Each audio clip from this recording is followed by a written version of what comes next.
आई कोई मुक्ति है, साले लोग बाहर आओ और रात लोगों को कैंप पे ले आओ।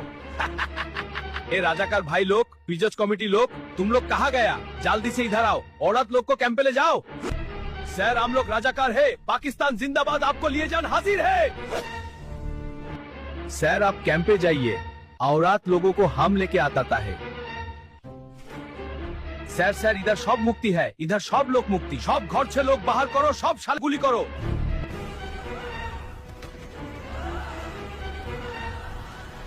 আর মাইয়া মানুষগো ক্যাম্পে লইয়ার গো জন্য শেয়াররা খুশি হইব। পাকিস্তান জিন্দাবাদ। এই বেড়ারা খাড়াই রইছো কা ঘর জ্বালাইয়া দে।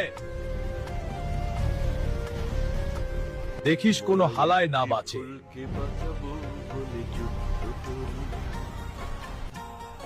মোরা একটি মুখের হাসির জন্য অস্ত্র ধরি।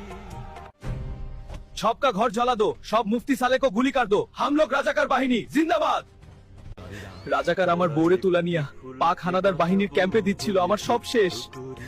এই রাজাকারের বাচ্চারা, রাজাকার তোদেরকে এই বাংলার মানুষ ছাড়ে দিবে না। আল্লাহ তোদের গজব নাজিল করবে। বাংলার মানুষ তোদেরকে ক্ষমা করবে না। কিছু রাজাকারের বংশধর আমাদের এই মুক্তিযোদ্ধা ভিত্তিক ভিডিও দেখে তাদের গা ঝোলে। আমরা কোনো রাজনৈতিক দলের গুণগান গাই না, আমরা মুক্তিযুদ্ধের ইতিহাস তুলে ধরার চেষ্টা করি। অতএব আমাদের এই ভিডিওতে যারা বাজে কমেন্ট, বাজে মন্তব্য করবে তারা নিঃসন্দেহে রাজাকারের বংশধর, কারণ তাদের শরীরে বইছে রাজাকারের রক্ত। আর যারা আমাদের এই ভিডিও দেখে বাজে মন্তব্য কটাক্ষ করবে, সামনে তাদের ছবি ভিডিও সহকারে তাদের নাম প্রকাশ করব। তাদের গা কেন ঝোলে বলতে পারেন, তারা আসলেই রাজাকারের বংশ, তা না হলে বাজে কমেন্ট করতে পারে না।